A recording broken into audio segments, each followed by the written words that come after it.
Associate Professor of Physics at Oklahoma State University and Associate Editor of the Journal of Modern Optics. Dr. Lahiri completed his MSc in Physics from IIT Bombay and earned his PhD from University of Rochester with advisor Professor Emil Wolf.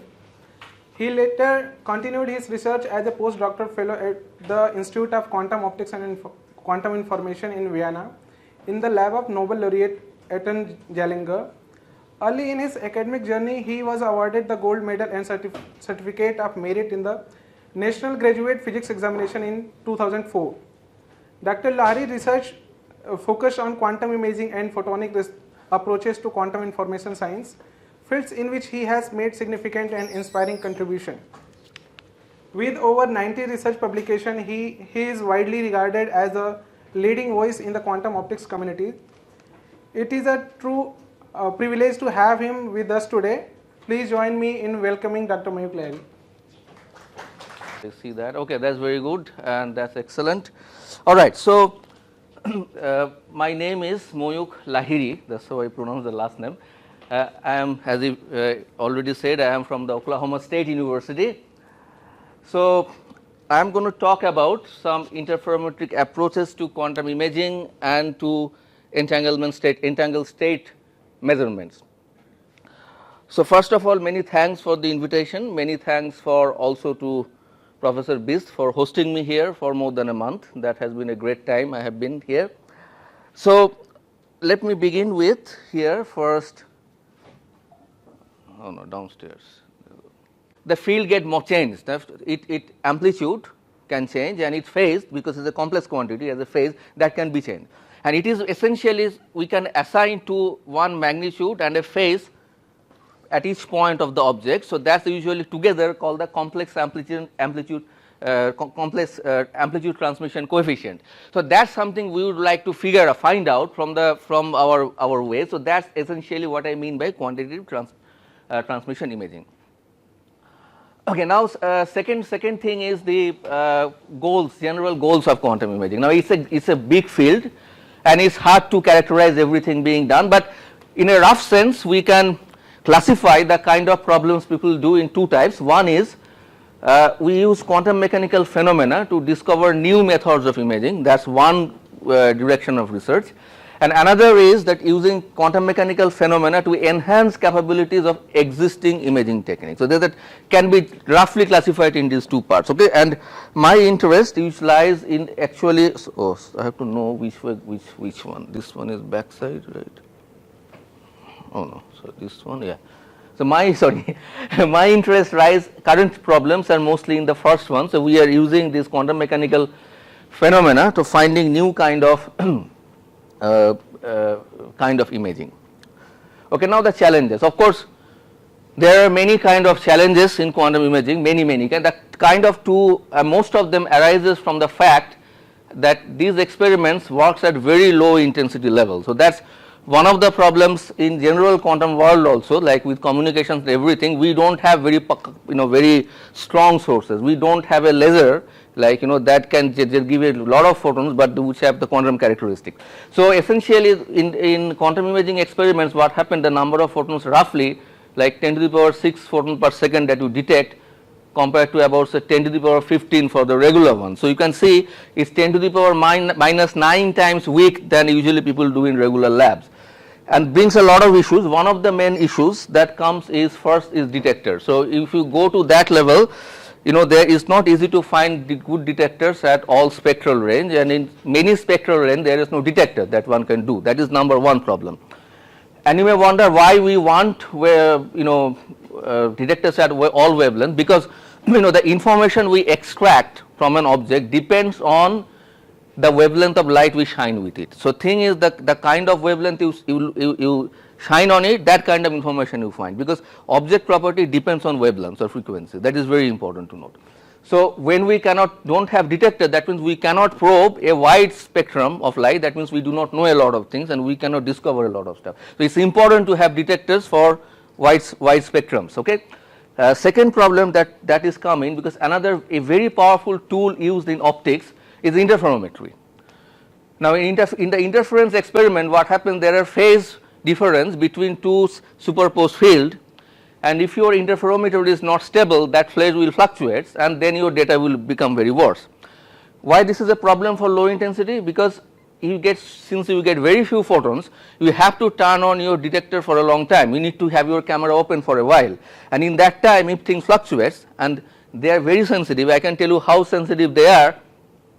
In a lab, like in my field, people fight when they get a position, they fight to get labs in the basement, because if you are in the higher level, even if the car moves on the street, you will see your data is dancing.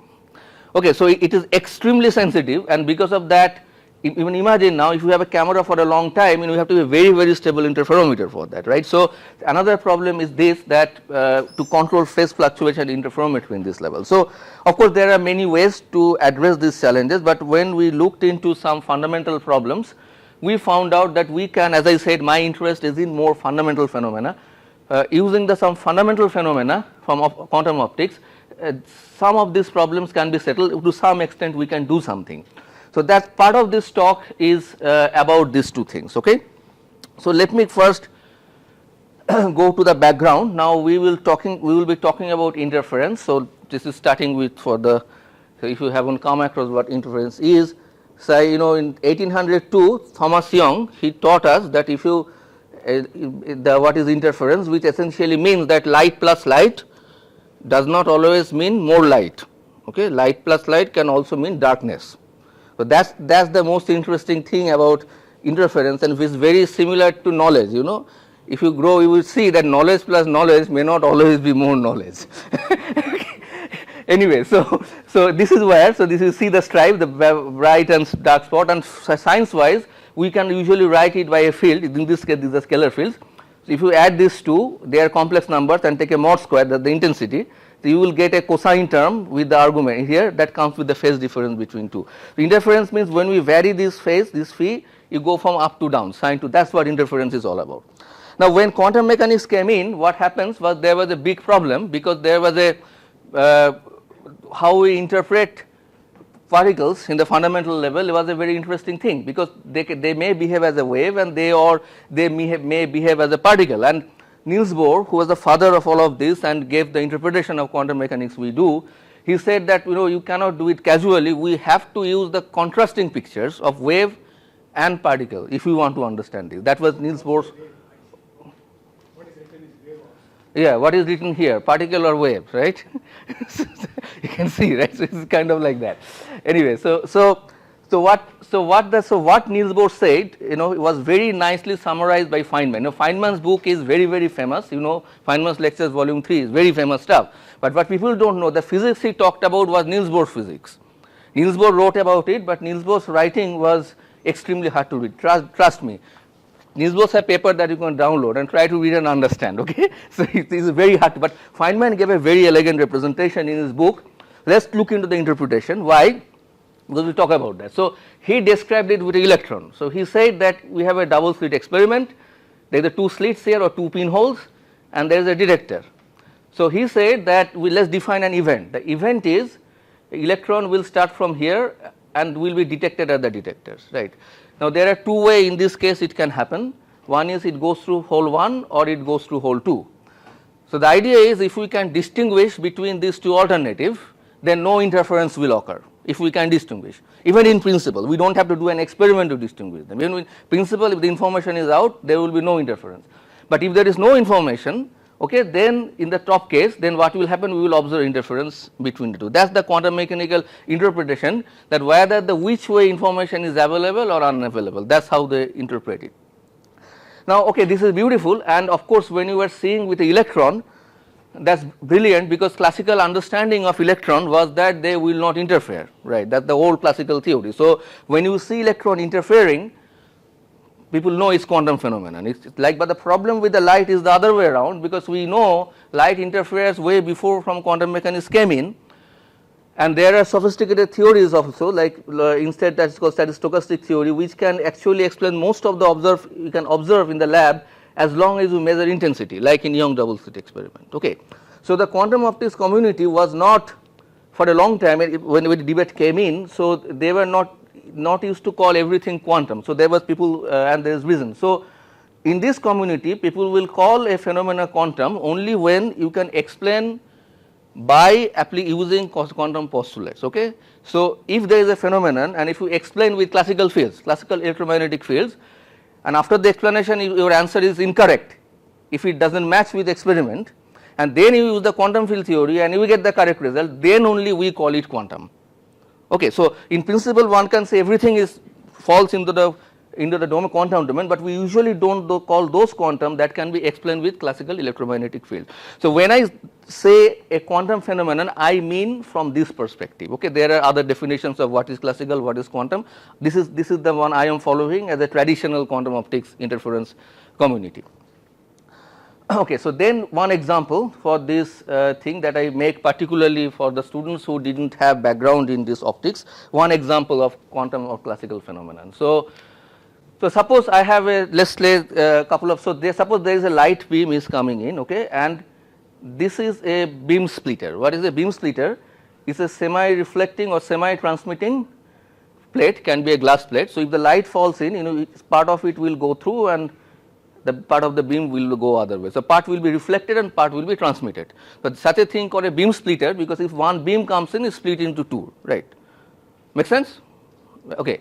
So now what happens, I have put two detectors at these two ends. So they detect light. So the way they work, for example, so suppose if it detects light, it will make a sound, say click. If the second one detects light, it will also make a sound click, right?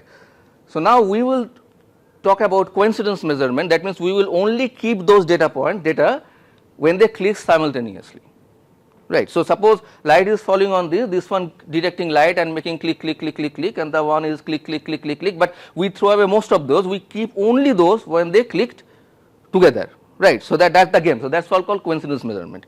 And the way it is done, usually you put a delay line, you can scan to find the exact time and you do that. All right. So now let's see what happens. If I have a student, one PhD student, one volunteer who can raise his hand, or I pick somebody. Okay, very good. Now suppose I have a classical electromagnetic field, electric field, right? Classical electric field coming from here, what will happen? Will part of the field always go this way and always go this way, or it will be possible that the 100% case this goes this way or this goes this way?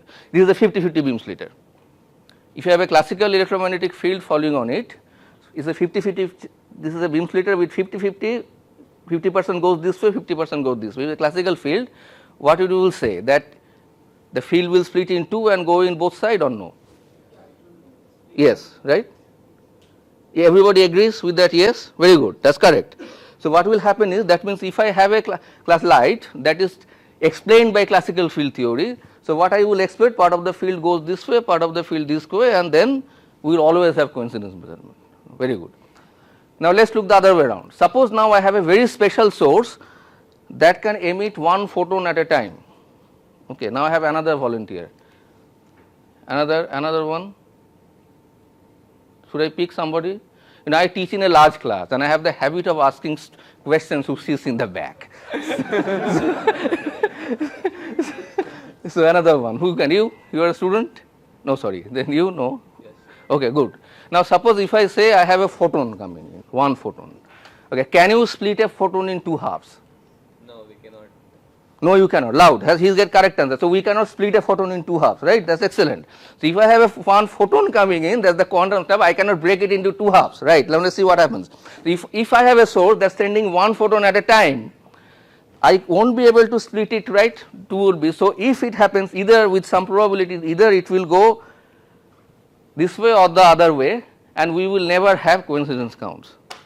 Right. So this is a phenomenon that's called anti-bunching experiment from the group of Leon Mandel, and it was Kimball's work. You could see that if you go to the time difference 0 between the two clicks, you see the counting rate goes down to 0. That's called an anti-bunching experiment. Okay. So this is one classic example where classical field theory fails, and you need quantum field theory to explain a phenomenon. Okay, that is very important to understand. Another thing, if maybe we can go. Because sometimes people can talk it. So, okay, right. If you take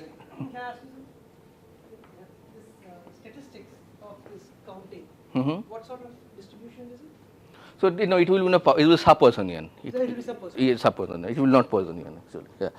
Okay, so that is one. So now the question is, though, so it turns out that most quantum optical phenomenon we observed in lab actually requires this coincidence count. In theoretical language, these are called higher order correlation effects. So that's where people observe quantum effects, and that doesn't explain classically. Okay, but the thing is, then it leads to the question. So whether we can have an experiment. But this question was asked by Mandel many years, I think in the late 80s and 90s, that whether we can have an interference experiment where we don't measure coincidences, but we can still see something quantum mechanical phenomena. So that's what part of the big part of the talk will be based on that. But before that, let me have one slide to tell who haven't seen this thing. So there, in order to understand it, we need to understand something that called spontaneous parametric down conversion. So what is it? It's a big name. All it means is a process in which we create a photon pair. So what it means is a nonlinear crystals. There could be other devices also, by the way. So one is nonlinear crystals. So if you send a laser light through it, laser light are not very well described by classical theory, like very coherent state. If you send a laser light through it, what happens in the process, naively speaking? So this nonlinear interaction, it is a light matter interaction. Okay, the light matter interaction, what happens? One of these pump photon is absorbed, and two photons are created.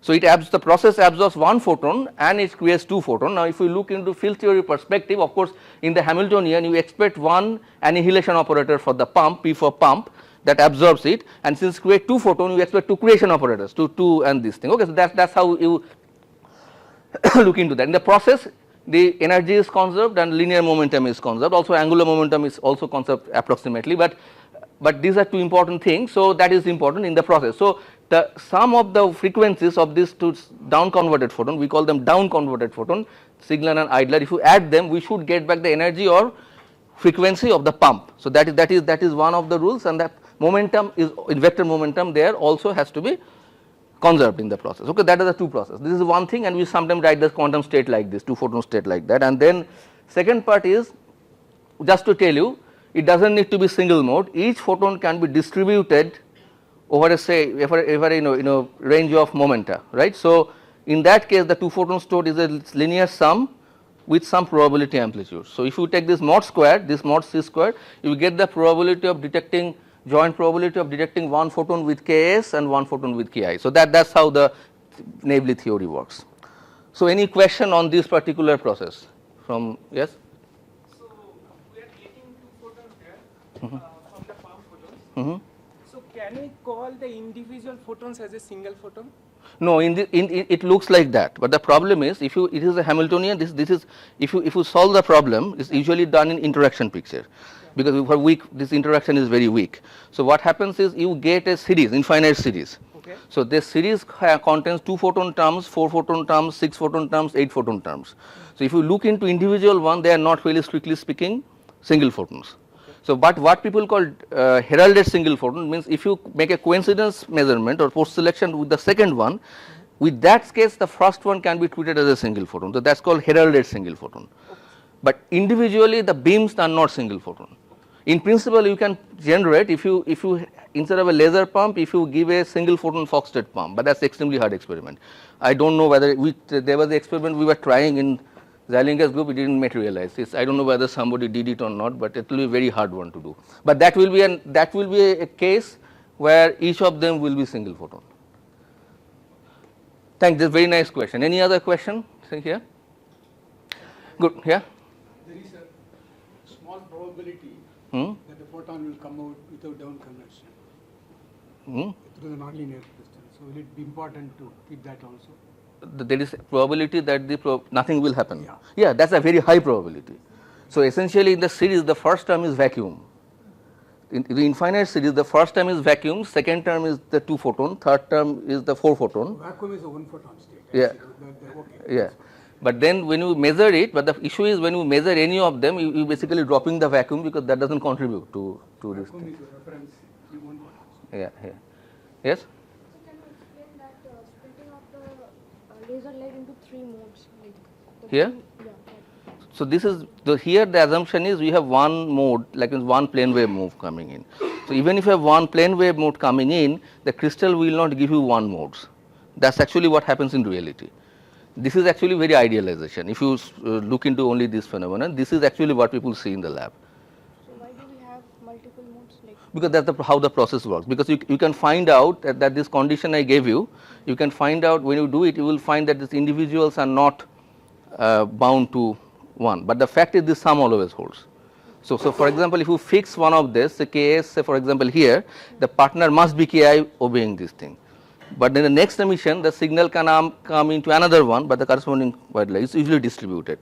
That is how the process works. Okay. even for single photon also, like For anything, with modes has nothing to do with how many photons you have. A single photon can be in many modes, two photon can be in many modes. There is nothing. They are two different stuff. Okay. So it can have many modes there. Thank you. Very nice question. Okay. So with this knowledge, we go to the interference experiment I was talking about. Right. So, so that was a very interesting interference experiment. That was Zhou-Wang-Mandel experiment 1991. So the game is the following. So there are two such nonlinear crystals. Okay, we looked at two such nonlinear crystals and pumped by a coherent lasers. So the first one in the process, it creates a pair. We call them signal and idler, and the state we write S1 I1. One means from source one. Okay. Likewise, the second one generates S2 I2. Right.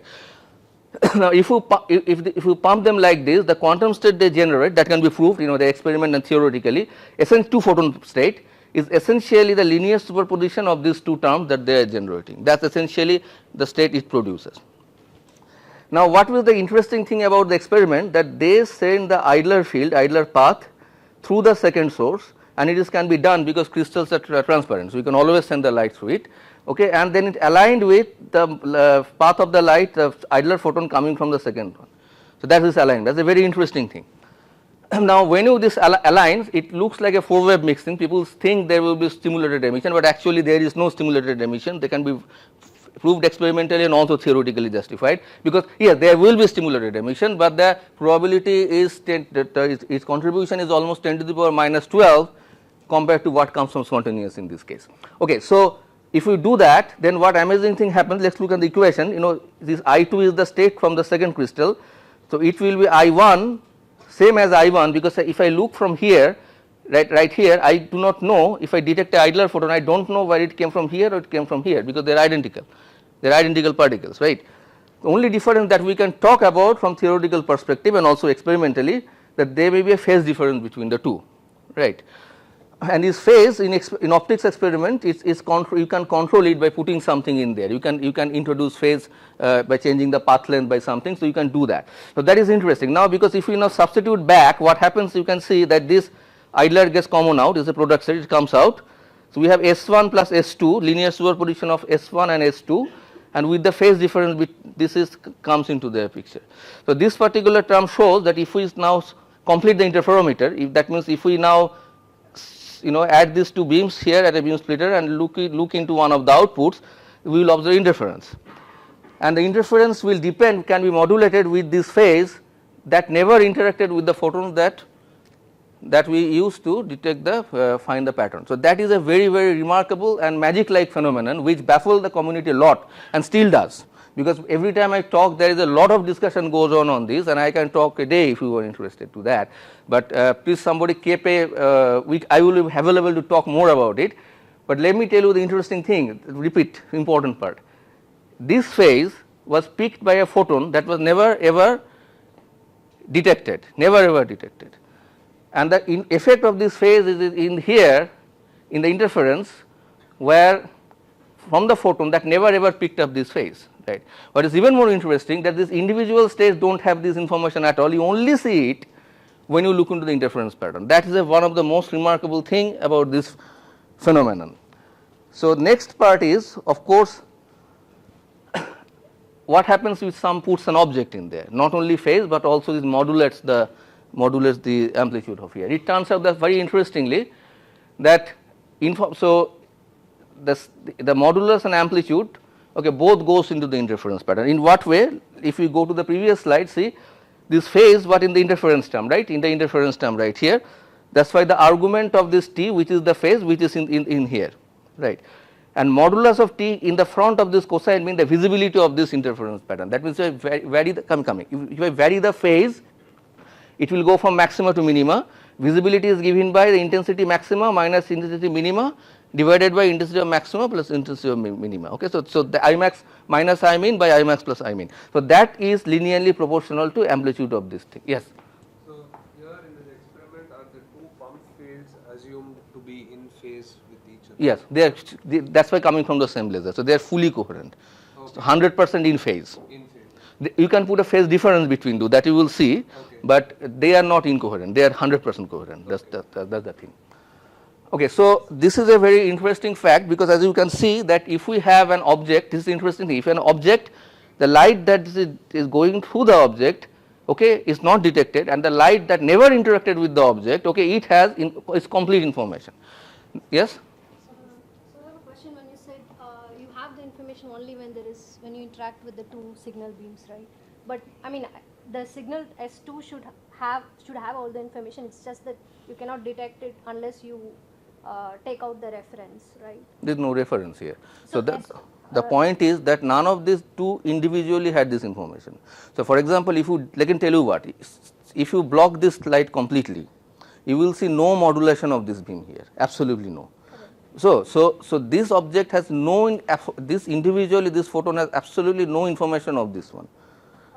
Actually, I also have a question there. So you said there's no stimulated emission. No, that is the key, because if there is stimulated emission, if you block it, you will see modulation in intensity. If there is stimulated emission and if I block, that means I am controlling the stimulation, this intensity should also drop. It does not happen in this experiment. So, but your idler one is kind of like a seed to the second nonlinear. Yeah, that is the thing. So, it is going through, and what is happening, because of this alignment we can talk about it. What happens, if you take the quantum mechanical interpretation, the which way information of a photon arriving here is being lost. So, if you block it, it gets lost, and if you open it, is available. So if I block it, there is really no stimulated emission there. There is no stimulated emission even if we open it. I mean, there is, but I am saying in the intensity its effect is 10 to the power minus 12 compared to the one that comes with 10 from the spontaneous. And we can there are experimental verification for that. We can talk about this. That is what I am saying. This is very, I understand this is very, very counterintuitive, but this is nothing to not to deal with stimulated emission. You may ask how I get the information. You can think in this way. Suppose if I block it, then what happens is we get which way information and no interference, right. If I open it, I have and then the interference. But what happens, the pattern builds up photon by photon, right. So, as I said, when one idler photon comes in here, you cannot break it in two halves, right. Either it will be fully absorbed or it will be fully passed, right, or passed or reflected, whatever. So, either it will pass or it will not pass. So, if it passes, what happens is corresponding partner contributes to the interference, one point. If it does not pass, its corresponding partner will not contribute to interference. So, when you build up this interference pattern by collecting some millions of photons, some of them contribute to interference, some of them do not contribute to interference. In the average, you see the visibility is dropped. That is how this mod T comes into there. If you put other interpretations, we will talk about, you will see here another interesting thing. Visibility is proportional to 2. Let me show you that. So, visibility, that was the Mandel's paper, is proportional to mod T, because they tested it with various things.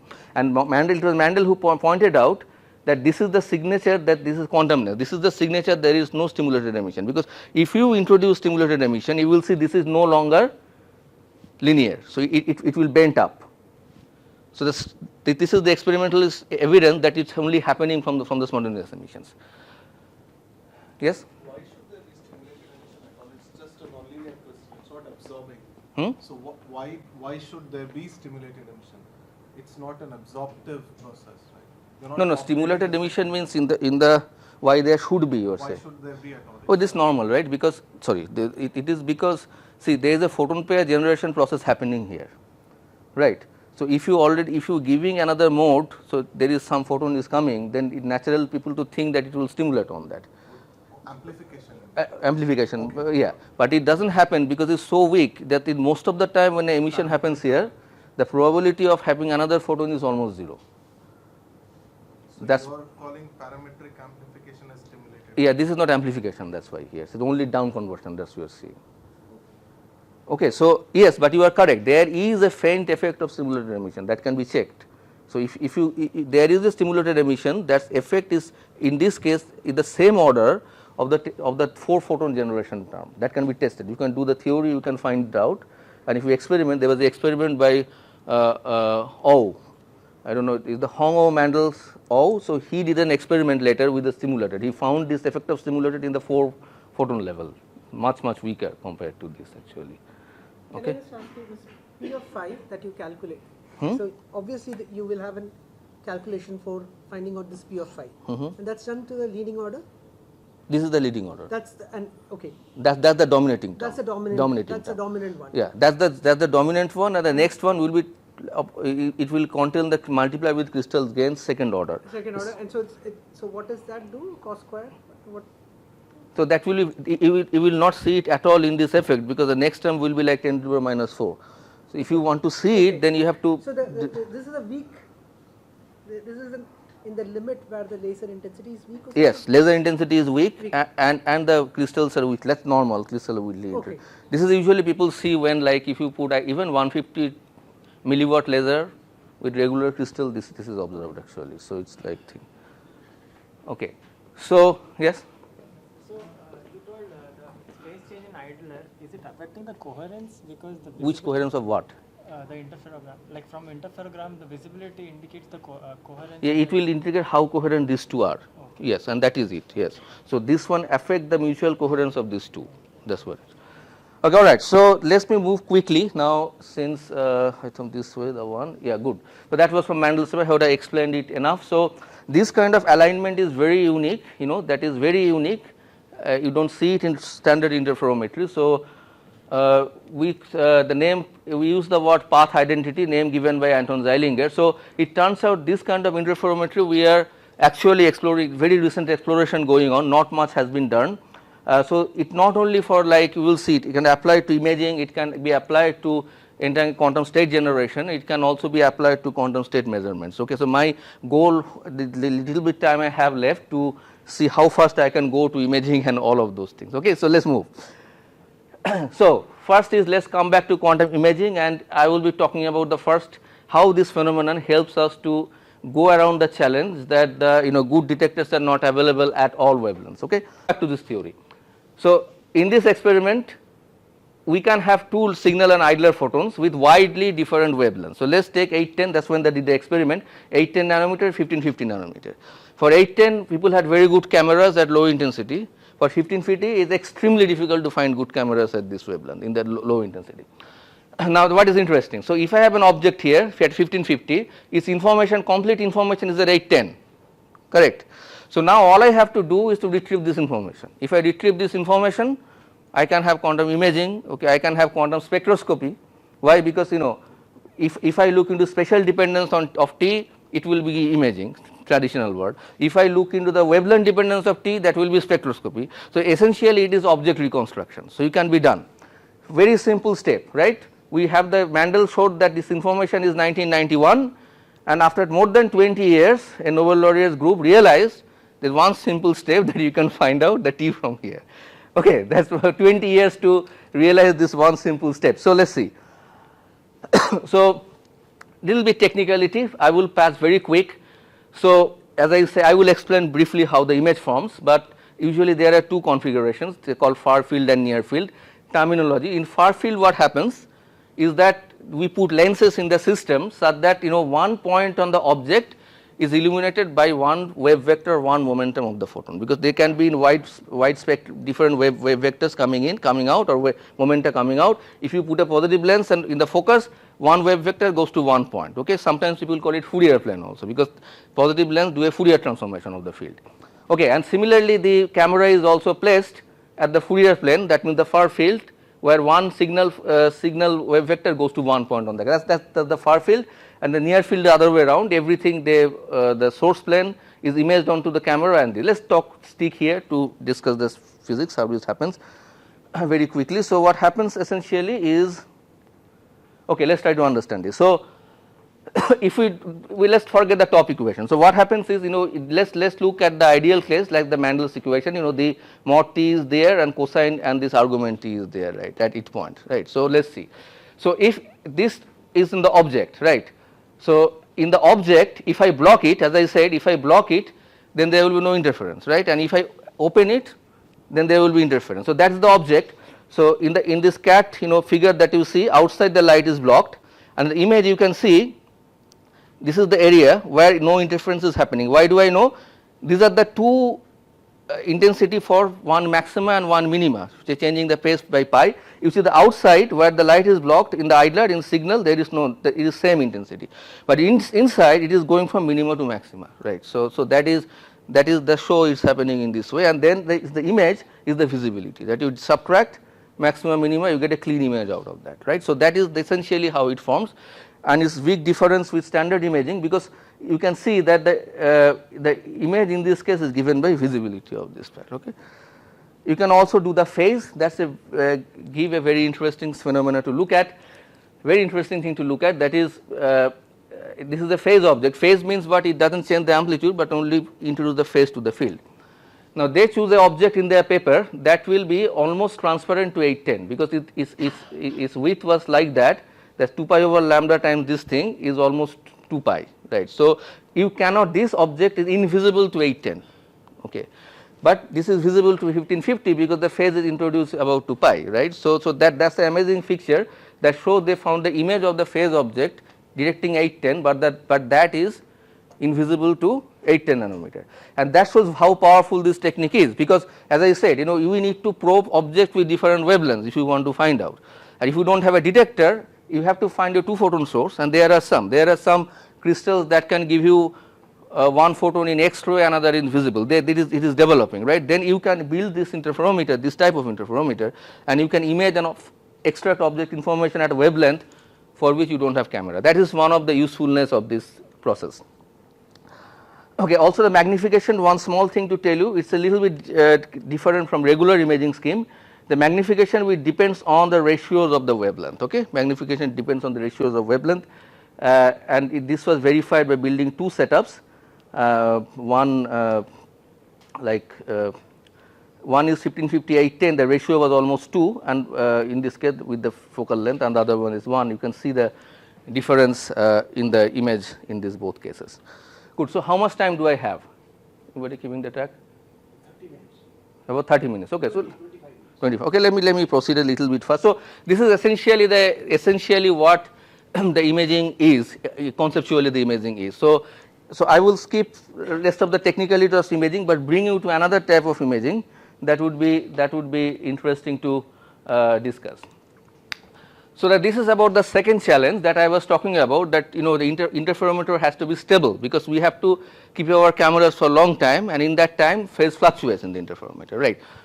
So one way of that is of course to have a very stable interferometer, but alternative, there is a very beautiful fundamental way of looking to that comes from another kind of interference phenomenon. It's an interesting thing.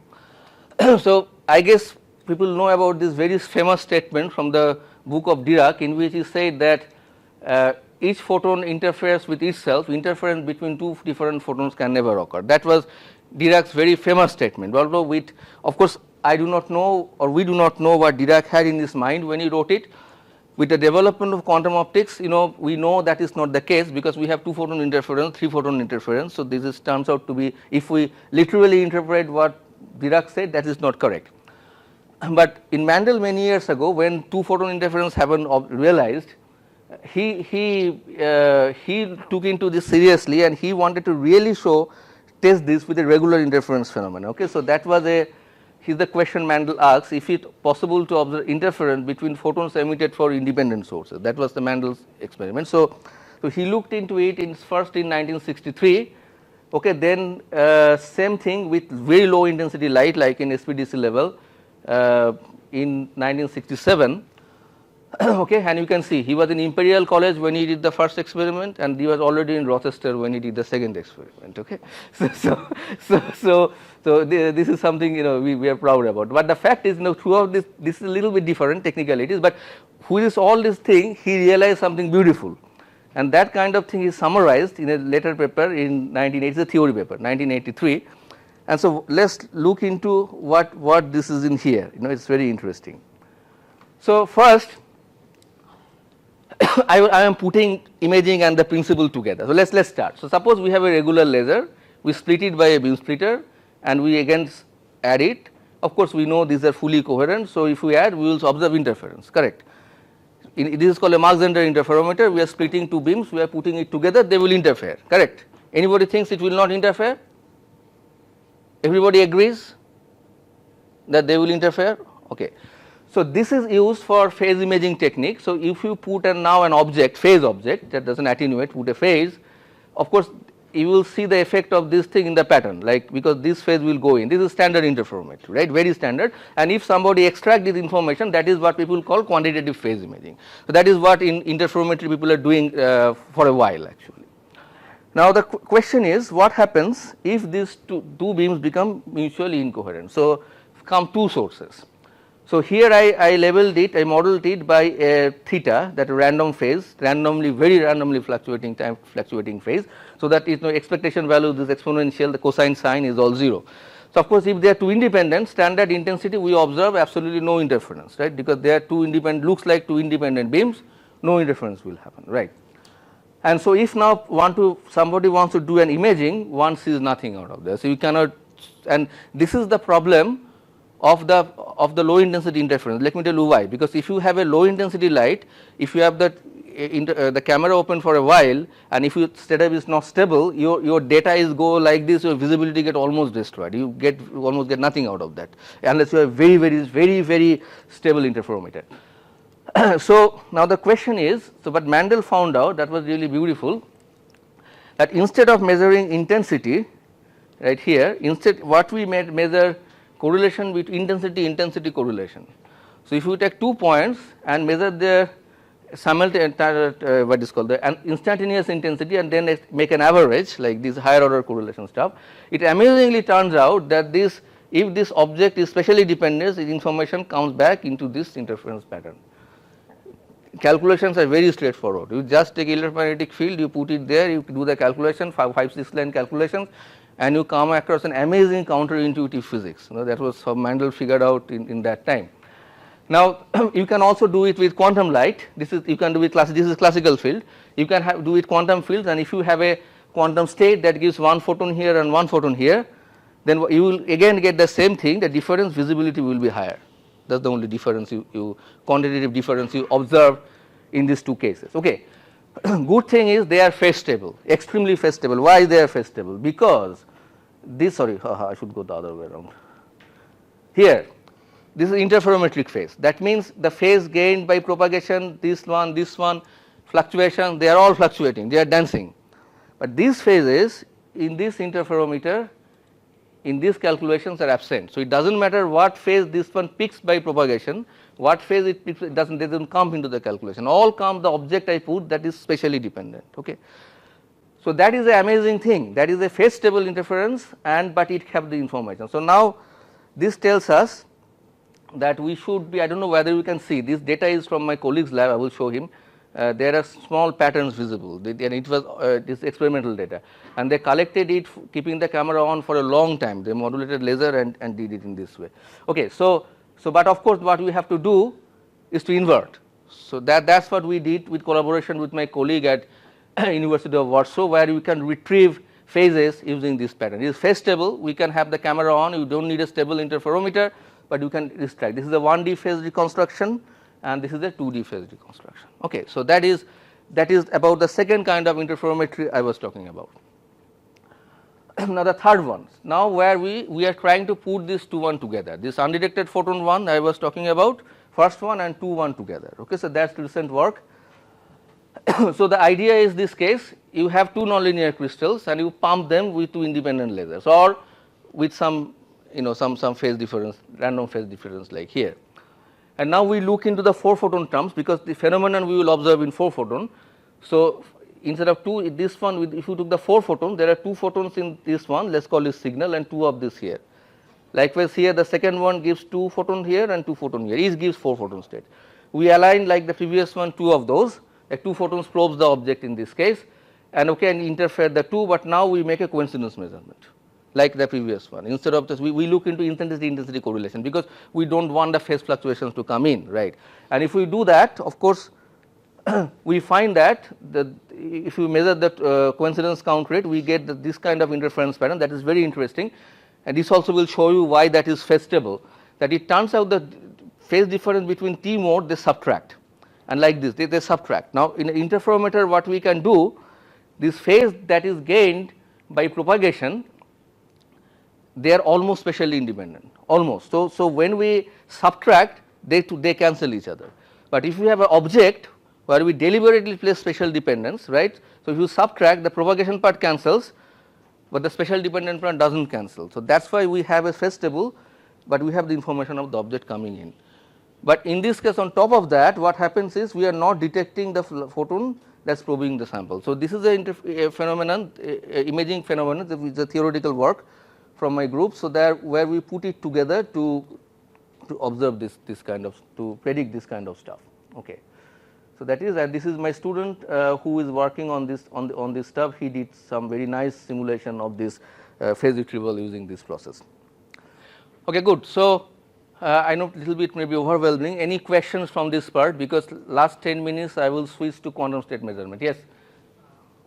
On the second case, as you showed, one beam is having no phase correlation with the other. Which case? In the second, in the interference of the second case, just before that. This one? No. Yeah, in this case. Yeah. So the intensity or phase, neither of them is coming into the picture. So what is the use of the second beam? No, because you are interfering them, and you are measuring the coincidence of the interfering beam. You are measuring both of them. Okay. So it is I. So I is here. So I is made with this field 1 plus field 2, that is not square. Okay, this I is the summation of. Yeah, I is the total of this thing coming in. Okay. Okay. All right. See. Okay. So let me quick to the very final one. Again, I have some thing of how do we do this to quantum state measurement. So we will give a very brief idea for the students, if I have time. So you know what entangled measurement came in. It came from this very famous paper, Einstein, Podolsky and Rosen, and which is preceded. I think that if you look into the date, it was published in May 15, and here I think it is May 4. So by this propagating article in the New York Times, that the Einstein attacks quantum theory, and they said that this is not complete and whatever. The bottom line of Einstein's paper was that they were I think the first ones to consider a two particle system by quantum mechanics. Usually earlier all calculation was single particle system.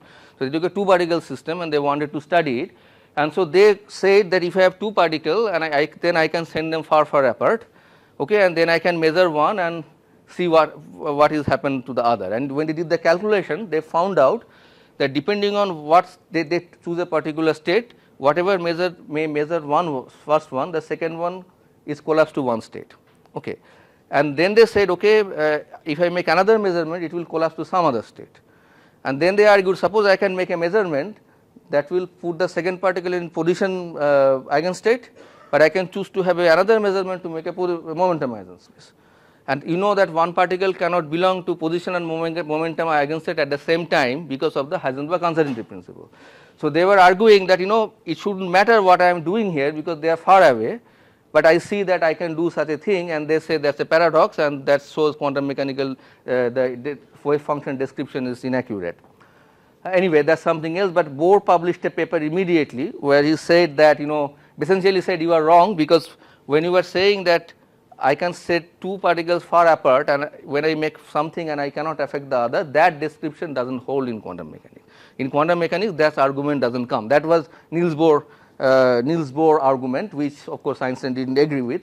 So it led to a big philosophical debate, and then David Bohm, he wanted to make a theory that's nowadays called local hidden variable theory, who said there is some kind of variables that can be taken care of that will explain the experimental results and also the Einstein's interpretation.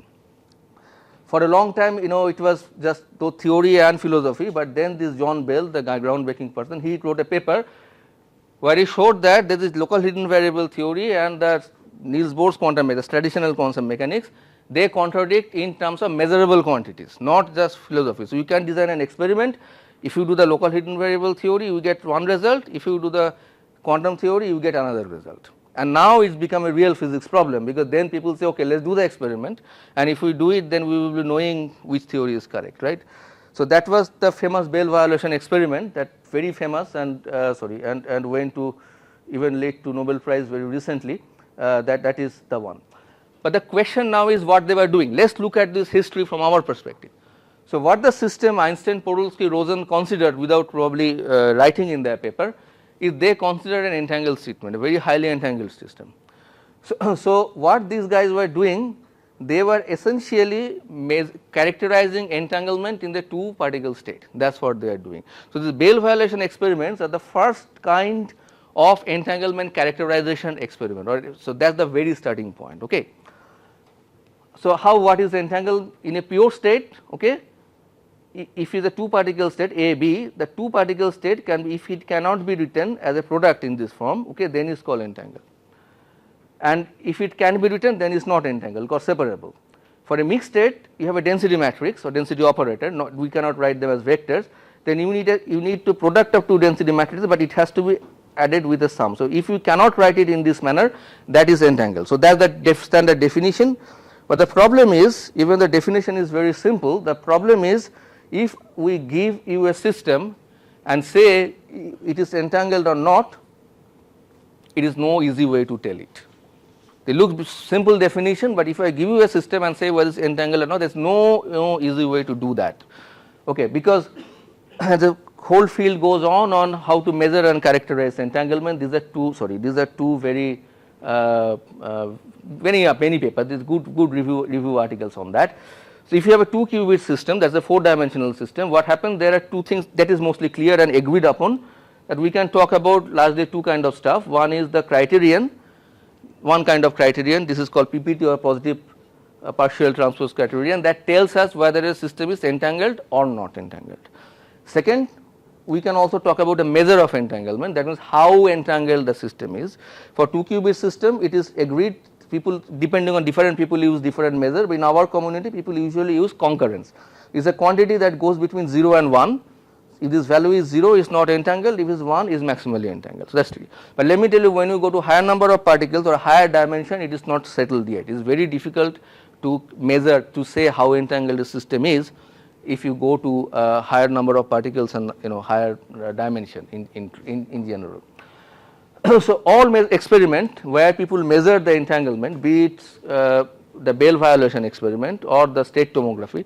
State tomography means you reconstruct the entire state, okay, they have to detect both of these photons, two photon state, both of them, and make coincidence monitoring.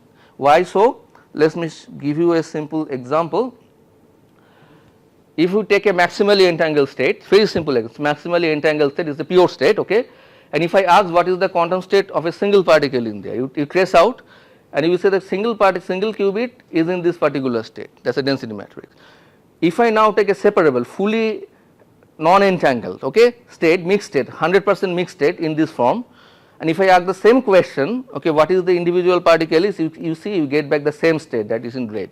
So this shows that the problem is not unique. So if I detect only one of them and if I ask what is the two photon state, that problem is not unique, and that is why in direct measurement people have to measure both, or there is a way to directly probing both.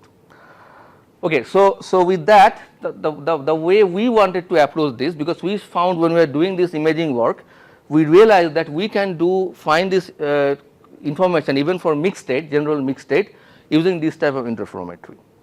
And the reason is why, the language is very simple. So this is the imaging. If you think back, we had the object and we had the image, right. As a theoretician, if you approach such a problem, the first question we ask, what we know and what we have to find out, right. So when we are doing the theory, I realized that we need to know the state. So if you know what the quantum state they are generating, then I can only extract this object, right. So this leads to the immediate question, if I know the object, can I find the state? That is the inverse problem or converse problem on this, right. So that is something we tried to do, but it turned out to be an extremely hard problem. We are working because in the converse problem inverse problem is much harder, because especially when these states are assumed to be mixed. So initial work was done when we measured two photon momentum correlation using this approach, okay, the initial papers, but again no big deal from the perspective I am saying, because we did not prove anything about mixed state here. So, here kind of pure state was assumed. So, now for the mixed state, we first tried to treat with the simple possible case, that was that would be the 2-qubit state, okay, simplest possible mixed state. So, it is a Bell state, there is a decoherence has been applied, okay, and the intensities has been unbalanced, that's it. So, that is a very simplest kind of mixed state that one can generate. So, we are trying to see whether we can characterize entanglement here using our process. So, if we look into the PPT criterion, so in terms of state parameters, this looks like this equation, and the concurrence take this particular form, okay. So, when we looked into the interferometer, in this case the object was a half wave plate that kind of rotates in the polarization basis, and we detected the photon projecting into different polarization states. So, it turned out that this quantity that governs is entangled or not, okay, can be expressed in terms of visibility measured in the interference pattern, single photon interference visibility, that is obtained without detecting the second photon. So, that was a very interesting result, because we see at least for this state the complete information of entanglement is in a single photon interference pattern that is obtained without detecting its partner. So, that was a good thing, theoretically great thing. Experimentally this was done, people measured the concurrence in Zeilinger's group. You can see that the red is our result, and this is the standard procedure by detecting both, and they prepared the several systems, and where you can see that they match pretty well with the traditional method. That was the first kind demonstration.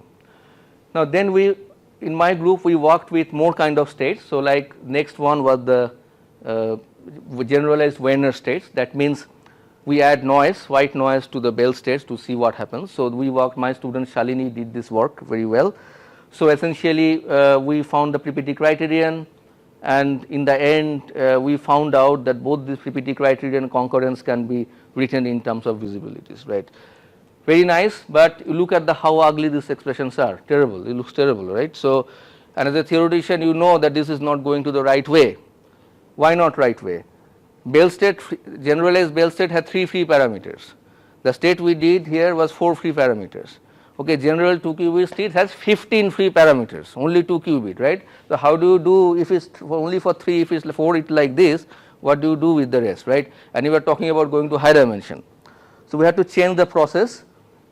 So, the way we changed the process was, previous case the two sources were identical. So, we said okay, the unknown state is here, what if we give a known state in the second source, and then we do the process, and it turned out to be much more effective.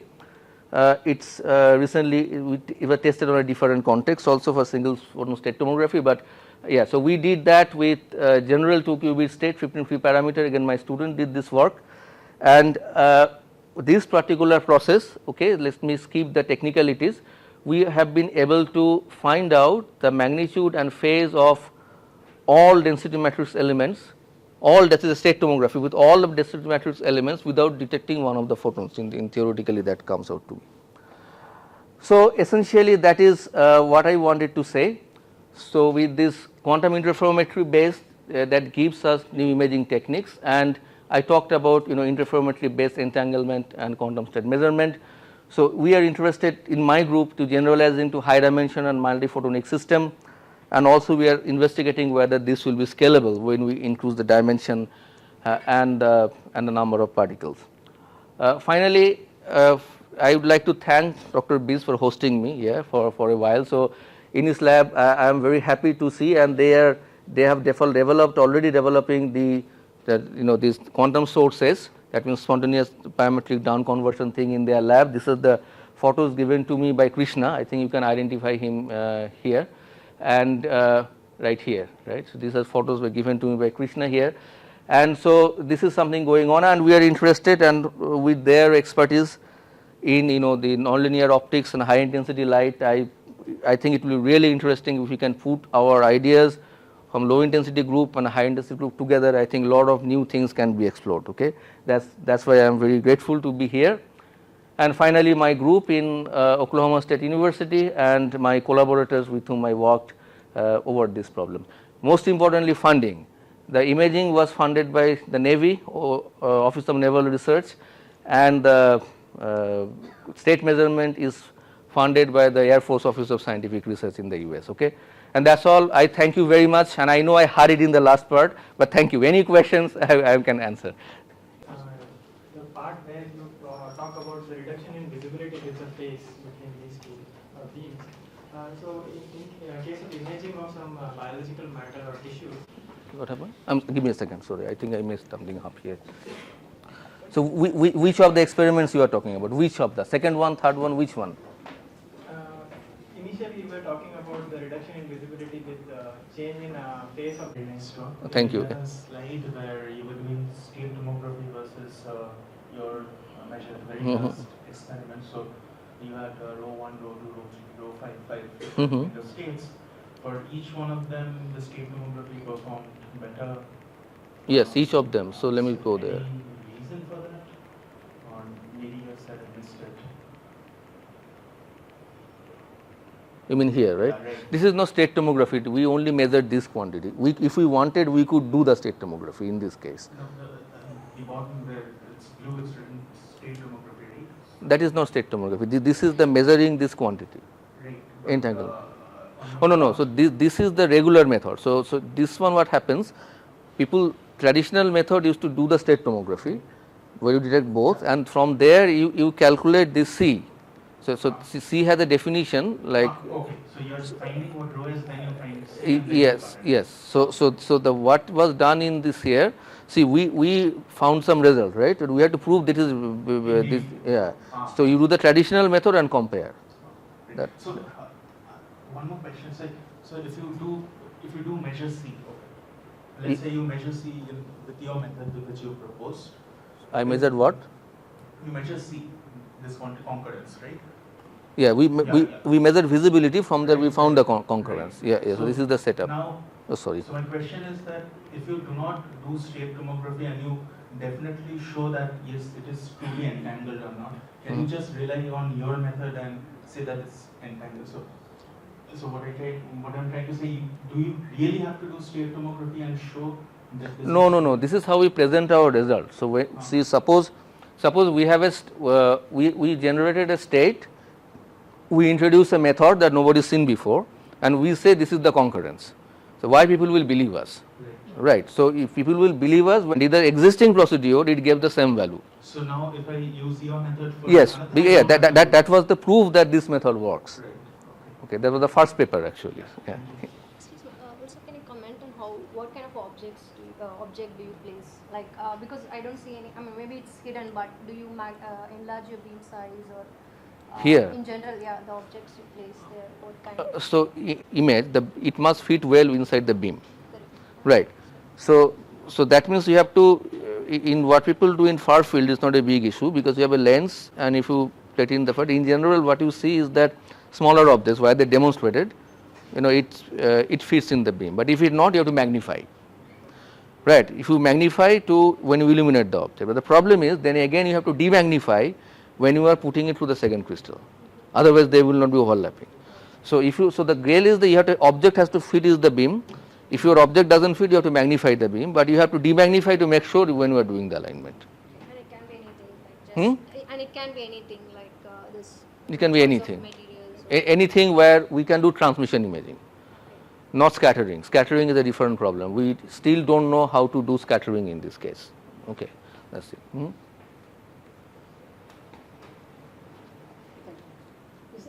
Quantifying how good your image is? How good the image is? That's a very good question. So actually, I skip this slide because not having time. Let me go here. So this is one example. So in experiment, one can control this probability distribution by the pump width at the crystal. So if you have a smaller pump width, then your correlation goes bad, and if you have a wider pump width, your correlation is high. Okay. So and you can see that this is the data. So there were same slits. So that is only what was changed was the pump width at the crystal. Okay, and you will see that when we go from 180 micrometer to 73 micrometer, you will see that this visibility drops. because the correlation was getting worse and it goes. Okay. Second thing is that is the second thing is very interesting question, because our theoretical calculation shows in this age the resolution will be in the far field case will be characterized by the wavelength that is illuminating. Okay, so that is the second experiment. So where two setups were built, in one which the illuminating was 1550, detected was 810. So and the second setup, the detected was illuminating was 780, detected was 842. So there is not much difference between 810 and 842, but a very big difference between this one, almost half, and rest of the parameters were same, and you can see the resolution enhanced immediately from here to here. So and these are actually the experimental data, compared with theoretical curves. So it shows that as the correlation gets better and better, the resolution, that means the minimum resolvable distances, so that becomes smaller and smaller. So when the pump phase is smaller, bad correlation, we can see the resolution is very bad, because it's the minimum resolvable distance increases from there. Okay, and this is the wavelength that comes out with this two set. Can some rearrangement of these setups help in finding out dissimilarities between two images which appear very close to each other? I have two objects, say two unknown states of light, for instance. I do some imaging and I want to see, and they look similar. So I want to see how dissimilar they are, because that should tell me something about the fidelity between the states. Okay, so there are two things, if I understand it correctly. One thing is the shape. Okay, if they are similar shape, you can distinguish if the resolution is good enough to distinguish between the states. Otherwise, if you are interested in the value of this T, that's right. Yeah, so that is something, that's a good question. So that will depend on the delta T that somebody measures right in there. So to the best of my knowledge, that's something you asked, because I am trying to do this in my group.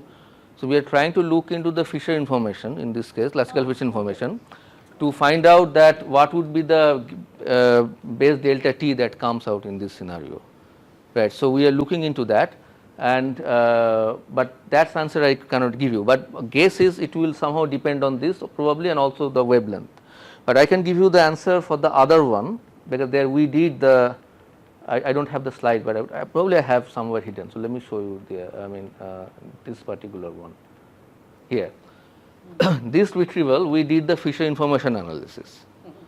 So here it turns out that when we are retrieving the phase, this delta phi, it will depend on the visibility.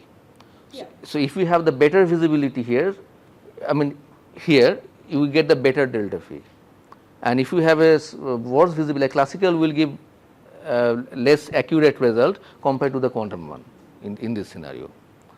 But for the other one, that's something we are doing. So there is no work yet in that direction. Yeah. Can you show the slide where you did imaging with this independent sources? Can you show the slide where you did imaging with the independent sources, where you were showing two objects and four This one? beams? No, the something that follows with four beams. No, sorry, the other way around. Yeah. This one, okay, yeah. Yeah. Oh, yeah. So here you claim that you can retrieve the object information even when you start with independent pumps. Yes, right? yes. The same thing in the previous one also. Yeah. So in that case, we don't even need the first nonlinear crystal, right? I could just start with, let's say you're using, I don't know what's the signal. So I would just start with a pump which emits at signal wavelength. Oh yeah, okay. And then I just have a second pair which starts with a pump and a nonlinear crystal and emits a signal. No, you will not need it. What do we miss there? You are saying why I need this one. The problem is the state will in that case come with a coherent state, and here the state you will get when you look into the coincidences, you will be superposing a coherent state with a Fock state, and the result will be completely different, and you won't be see any interference, because this one will have absolutely nothing to do, because here the key is you have two photons coming in here that are probing this, that's coming from the first source, and what you are detecting here is their partners. So think about it, this is a 4-photon phenomena. So what happens is, it is not that this is isolated from this one, it is a 4-photon state. 4-photon state means you have to look it as a whole, it is a system of 4 photons. So I am why it is not very counterintuitive, honestly speaking. If you look from this perspective, it is not counterintuitive, because when you are interacting even with one photon of a 4 photon system, you are interacting with the whole system, because this is the error that Einstein, Podolsky, Rosen made in their paper. So they were thinking that if I interacting with one, I am doing nothing with the other. That's not the scenario. When you have a 4 photon system, it's a one system. So when you are interacting with the system, you are interacting with the whole system, right? So that is very important, because like probably you could see it. I don't have it here, but with this slide we should tell you that. Oh no, I'm so sorry. Just go the other way around. So let's see here. So let's do the 2 photon state. What I mean by that? So what I mean by this, if you go back to the very old Mandel's experiment, this one. This is a 2 photon state, that is not 2 separate photons, right? I mean not 2 independent. So we are talking about one state that is occupied by 2 photons, right? Now when we are interacting with one, the phase is introduced to one. What's actually happening, the phase is getting introduced to both of them, because the product state. Multiply this, you have 2 product terms. If I multiply the second term with something, the whole product gains its weight, right? So it is not that it becomes counterintuitive the moment you think I have 4 different particles. But if you think that I don't have 4 different particles, I have one quantum system occupied by 4 things, then it's not counterintuitive, because doesn't matter you do with 1 or 2, you are putting the information in the whole system. So the undetected could contain 2 photons also. The undetected red arrow could contain 2 photon state also. Here.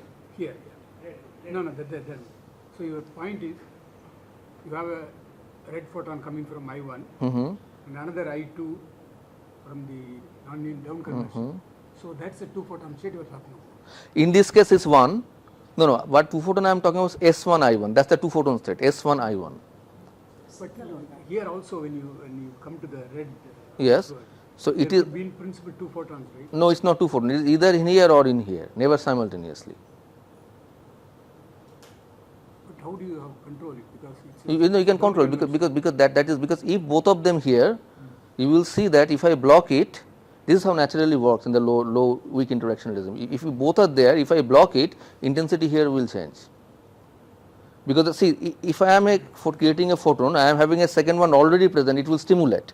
The probability of generation will enhance by a factor of 2. Square root of 2, if you take mod square, it becomes 2, right?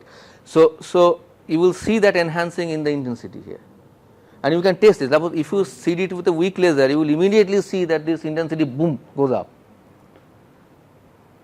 right? So in this particular case, there is, when the creation is happening, the probability that the second one here is very, very small, not 0. There is some stimulated emission, but again it's very much low probability than the spontaneous one. So that's not the 2 photon state you are talking about. No. What I am telling her, that 2 photon state is signal and idler. So when I interact with the idler, it is, the problem is people think I am interacting with the idler, nothing happens to the signal. That's what when it becomes counterintuitive. And the argument is very similar to the EPR thought, like if I detect one, nothing happens to the other, right? But that's not the case, because actually if you follow the Niels board, there are 2 photon state. I am doing something with the one, means I am doing it the entire system. So I should be able to somehow find it out. So that's what the game is. In the next level was, instead of 2, we had 4 photon states here. That's the only difference in that. So it would have been possible to. Give me 1 second. You have to stop now. Yeah, I think we will close formally. And If we can discuss. I will discuss with you. We will remain here. Yeah. Okay. Right.